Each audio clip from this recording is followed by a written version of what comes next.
Okay, question session. Ask any questions that you would like.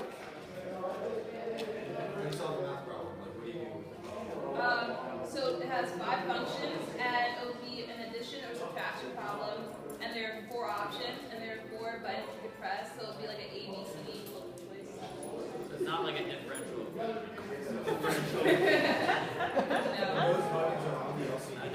Yeah. We can see the connection. Can you show us? Can you show us what you got?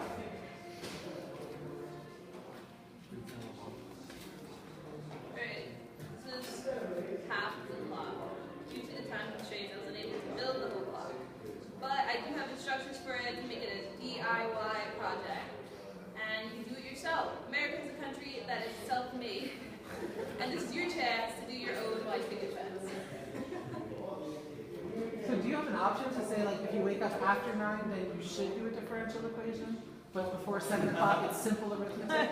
Like a graded response based on how late you You wake hit up. snooze, the equation gets harder. Actually, this is a great lead project for Mrs. Dahlhoff here. This is awesome. What happens if you answer wrong? It'll keep on ringing. And if you just answer A, B, C, D, will it go off? Because you guessed them all? Oh, keep changing the different questions. Oh, it changes the problem. Yeah. Excellent. So every time you guess, it wipes the question and starts a new one? Yeah, so it randomly selects numbers from 1 to 20, and it will rotate through the plus and subtraction problems.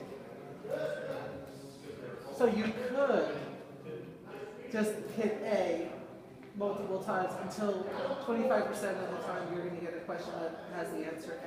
Yeah. So you can just hit A like 4 times and kill it. If you want to. Theoretically. Okay. It'll keep on ringing. I feel like it might be a lot faster.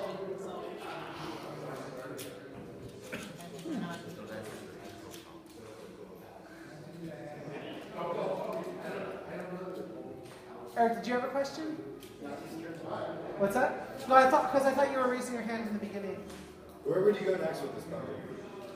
Probably, you guys had mentioned difficulty of problems. I think that was a great idea to have an increase in difficulty for the problem. I wanted to do a sensor on the project. That was one of those part of the original ideas, that you're going to wave your hand for like you're in bed a couple of times. But the sensor picks up 20 feet, and I had trouble programming the distance how much it picks up to.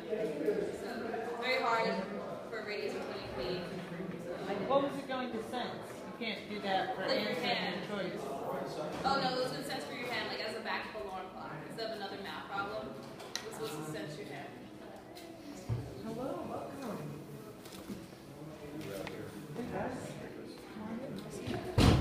Okay, so is there, can you think of any way to defeat hitting the A every single time?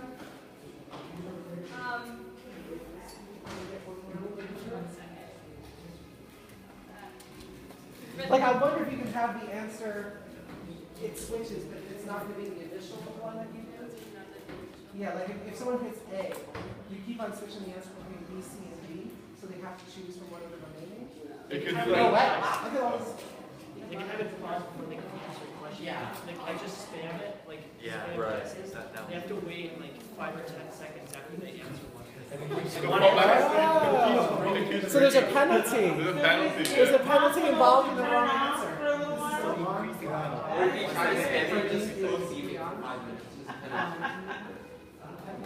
Yeah, what if you just like when you unlock the phone, like in the password so many times wrong, then like 5 minutes and 15 minutes, then like it keeps ringing. Let's try it again after we get the wrong. Yeah, how is this connected by your bedside? Like, what is it connected to? It connects to the computer and to the battery. Okay, so is it like self-sustained or does it have to be connected to the computer? So, You connect the computer. I didn't get a shield with the memory card to hold it in. But that's going to be another separate project to have it not just be attached to the computer.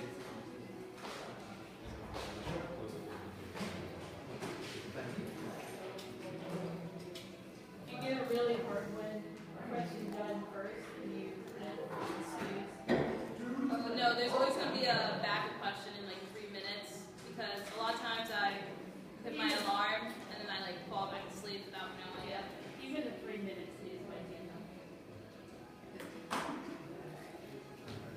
Okay, any final questions? All right, thank you, Breana. Good job. Okay, second project. Alex is up. So the next person is Alex. We're basically going to do this around. So, ladies and gentlemen, do you know Mr. Doty? Yep. Right here, taller gentleman here, and Mr. Derek Kola.